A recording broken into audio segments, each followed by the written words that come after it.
The broadcast is now starting. All attendees are in listen-only mode.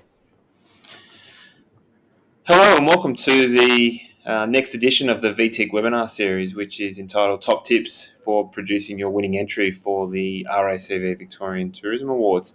My name is Chris Porter and I've worked with VTIC for the past 10 years. I've been involved with the awards program in different capacities, from writing submissions to running aspects of the awards program, and most recently as a judge for the 2017 awards. So the aim of this webinar really is just to give you some final top tips to help you produce a winning submission, and some key points from my perspective in terms of what you can be doing to hopefully help you make those final amendments to your submission. One of the first things I really need to get you to understand and know, though, is we have had a change in the submission due date. Originally it was in early August, but we have now pushed that back until the Friday the 7th of September. So hopefully that allows you to put a bit more energy and a bit more effort into getting your submissions up to scratch and producing that winning entry. Hopefully most of you are well and truly on the way with your submissions, whether you've started drafts and things like that. So hopefully that this webinar will actually give you a few more tips that you can actually implement across your submission.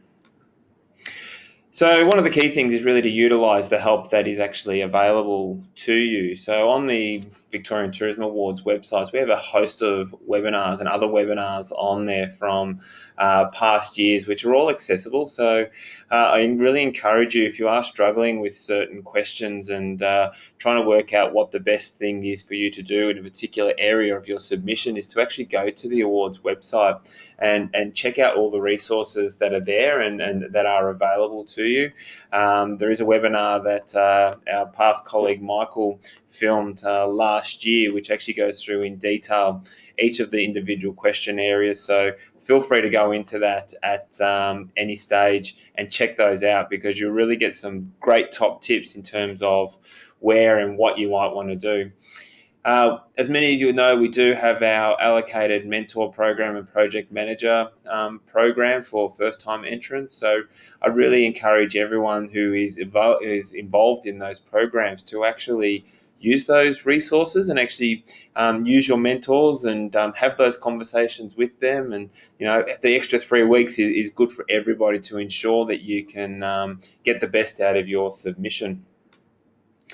The other idea that is good to go by as well is utilising other entrants in your region. You might know a business that's also completing a Tourism Awards entry. Why not in a couple of weeks or in a week's time, swap submissions? If you're entering different categories, swap submissions and actually proofread each other's submissions. They'll have a fresh pair of eyes that are looking at your business and at your submission, and might be able to provide you with some valuable feedback. As I said, involve your entire team as well. You've got different parts of your business that you want to be involved in the awards process. It's a great way for them to get a greater understanding of the entire business as well. So get them involved, from even just a proofreading perspective, or just to bounce some ideas off. You also might have some other peers, family, friends, colleagues that you've worked with in the past, that it's always good to get as many eyes across your submission as possible, especially in that draft stage where a lot of you are probably at the moment, where you can actually get another set of eyes. They might pick up something that you're actually doing every single day that you haven't mentioned yet within your submission, and really give you that opportunity to get the most out of what you do in the clearest content as possible. The other great thing as well is proofreading. Make sure you just get another set of eyes. When you look at a document 10, 15, 20, 30 times as writers will have been or would have been, having a fresh set of eyes go over the submission will really help you to pick up some of those proofreading issues that you may have, and really help you to refine your awards submission. And that will really then hopefully help you go from a winning at a state level to winning at a national level. And also, you be aware as well when you actually do download your questions, the whole range of question tips there. So make sure you fully understand those as well and have gone through those to make sure that you are covering off those particular tips as well within your answers. So for this one, it's very important to know the rules of entry, word count, images, captions, tables, how many words you're actually allowed. You are allowed 12,500 words. It's important to understand as well that each of the 5 questions that you have to answer are each worth 20 points. So make sure you give as much energy and effort to each of those 5 questions.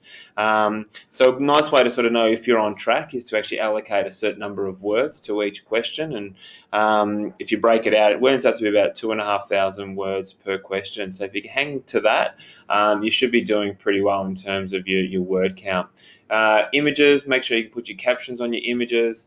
Tables are really great way of condensing information and presenting information as well. And if any of the rules, if you're unsure, just contact the team at VTIC. We're more than happy to clarify anything that's not clear. It's important to understand the qualifying period. It is for the past financial year, so 1 July 2017 to 30 June 2018 this year. So that's really what you're recording against. Where have your results come? How have you gone for the financial year 18 compared to 17? How have you gone for 18 compared to the past 3 or 4 years? Where's the growth come from? So be aware of what you've done, what you've achieved, where you've taken your business in the past 12 months, and really focus on those areas. There are going to be certain things that obviously occur across the life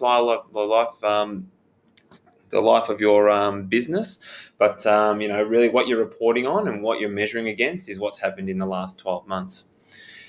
And one of the things as a past judge, and what the judges all really love to see is, right with personality within your submission. The tourism industry in itself is a very personable industry, so we want to see that come through in the submission. We want to be taken on a journey as we go through your submission and actually read it. A lot of judges will be reading 11, 12, 13, 14, 15 submissions, and so giving them a break from the norm, bringing out your personality about your business within your submission is a really great way of getting them to sit up and take note. And one of the most common mistakes entrants make is not properly answering the question. So sometimes it's not the best business in a category that wins. It's the business that has written the best submission and answered questions succinctly and with passion. So take that into account, understand the questions fully, noting that there can be 1- and 2-part questions as part of one question. So make sure you answer those questions succinctly as possible. I'm basically now just going to go through the 5 individual entry areas, or the sections that you get covered off on.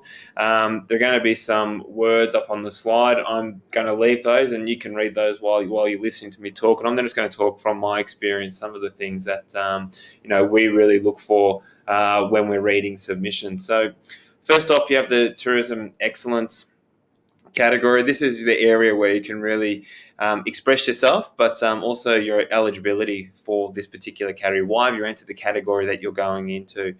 Take the journey on the reader. Take the reader on a journey, I should say. So really bring yourself out in terms of where you're going, what you've done with your business. Make them walk down. If you work in a accommodation, or maybe you work in a vineyard, take them on a trip through the vineyard as they read into that first question as they get underway and reading your submission. Writers, though, a judge from interstate is reading your submission and has no idea about Victoria. Never assume the judges know anything about what they're reading. As I said, if you're lucky enough to win and take your submission up to the national level, it will be read by an interstate judge. So ensure that you really explain, especially around your location and what you do. Never assume that the reader knows what's going on. So, and this is a really great opportunity to have your map inclusion and really show where you are and what you're doing. The next section is the business planning section, and this is really the crux of the whole submission. Really sets the scene for the remainder of what you're submitting. So you do not need to include your entire business plan, but really an overview, and really think about what you do include into it, because most business plans are probably 12, 13, 14, 15 pages. So really consider what you put in there, and think about including things that you talk about throughout your submission. So We throughout the questions, the submissions, you're talking about your marketing, you're talking about your customer service, you're talking about your professional development, you're talking about your sustainability practices. So make sure there's references to those throughout your business plan in this question, so you can really reference back to that throughout the rest of the submission. This question 2A really needs to be put into a table. Just don't take a snapshot of your business plan and include it as an image. That won't be suitable. You really need to break it down and put it into a table where you've got your goals, your strategies, your actions, and most importantly, your outcomes. Make sure you actually quantify your results, and we can really see that there is growth from year to year. So, for example, visitors grew from 15,000 in financial year 17 to 18,000 in financial year 18. The marketing question. This question seeks to determine how well you know and understand your customers, and in turn, how well you target your marketing efforts. So think about your audience. Who is your audience? Sex, age, international, nature seekers, grey nomads, locals, visiting friends and relatives. Demographic and psychographic. So there are some good, if you're not quite sure of what demographic and psychographic is, there are some good descriptors for those on both Tourism Australia and the Visit Victoria corporate website. So check those out, see what they use. What does your regional tourism board use? What kind of markets are they attracting into area, and how do you leverage those markets? Again, make sure you provide the evidence for this as well. We want to see why you're targeting a specific sector of the industry. We just don't, we don't want it to be on gut feel. You want you have done your research and actually know why you're targeting a particular audience. And again, this is a really great way you can present this in pie charts and tables, but also critically as well. Make sure you're referencing your imagery as well as your pie charts as you go through. Make sure that we as a reader can actually see there is a correlation between the content and the actual imagery or the graphs and things that you're using. Customer service is question 4. So use of examples really help to highlight your customer service processes here. So it could be how you've responded to comments on TripAdvisor. It could be negative, could be positive. It's always good to see how you've responded to negative comments and how you've actually dealt with a negative comment and what the processes that you've gone through to handle that. It might not be TripAdvisor though, it might be an email, it might be just a phone call that you've received. So really highlight what you've done to, show great customer service. And, it might have actually led to a change in your business. So what was that change? How has it come about? And what has it actually led to? So think about how you can use examples throughout this question to get the most out of it. And the final question we have is the sustainability question. Now, this question looks at the 3 key areas of sustainability: contribution to local economy, local community, and then local environment. From an economic perspective, make sure when you're answering this question that you actually, if you can provide a monetary value where possible. How much did you actually spend on, buying locally, or how much did you spend on staff wages? All that just goes to show that you are actually considering the local economic environment around you. From a community perspective, this is actually a 2-part question. So how does your business business benefit the local community, and what does this benefit, or what does this engagement bring? So there's 2 parts of that question. So make sure you are answering both parts of that question when you are answering it, and just not answering one or the other. And then from an environmental perspective, what's your business philosophy? Do you have sustainability or a environmental statement on your website? What is that? And then go into a bit of detail. Talk about what are you considering with water usage, energy usage, and then waste management. The variety of tourism businesses is huge. So look at what you're doing specifically for your business, and how does that and what are the results as well. Has it gone? Have you put something in place in the last 12 months and you've seen a direct result over those 12 months? Have you been able to bring your usage down in one area or another? So really put those results in as well if you are doing something. So just some final tips to go through. You know, the use of testimonials and quotes and evidence is really great way to actually back up what you're actually saying within your submission. Now, it can be as easily as taking a screenshot of an email you've received, or it could be something from TripAdvisor, or it really could just be, you know, you've actually just copied the text and put it in there as part of your submission. But reference the source, reference where it's come from, and the people that it's or the persons that it's come from, if it's a guest or something. Qualify your answers with specific results. We need to have that throughout the entire submission. Just don't go saying grandiose statements and not having them backed up. I've talked about, you know, the use of images. Make sure they are relatable. Tables can be used throughout. There are a number of areas where you can use tables throughout your document to present the information in a clear and concise format. And then, as I mentioned earlier as well, there are the tips and scores are included in your questions, so refer to them. They're key. That's what the judges see. They've been put together by some smart people who sort of go, this is what we need to see within a submission, so make sure you refer to them. Make sure you're following those as you go through, and that will really set up the structure for what you're trying to achieve. So finally, that's the end of the hot tips for you. Hopefully you can all take out little bits and pieces out of that for pulling your submission together for the rest of this year.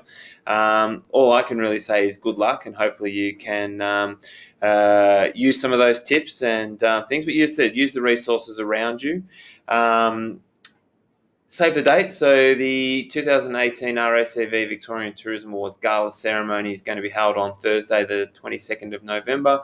So get that date into your calendar. Again, submissions are due on Friday, the 7th of September. So make sure you are working away to get your submissions in by that date. And all the very best and good luck. Finally, just a big shout out to the crew at WebFirm for allowing us the use of their facilities this afternoon and pulling together this webinar. They do a fantastic job, and they are one of our key award partners. So thank you to WebFirm and everything that they do for us. So good luck, everyone. All the best with your finalisation of your submission, and we look forward to seeing you in November.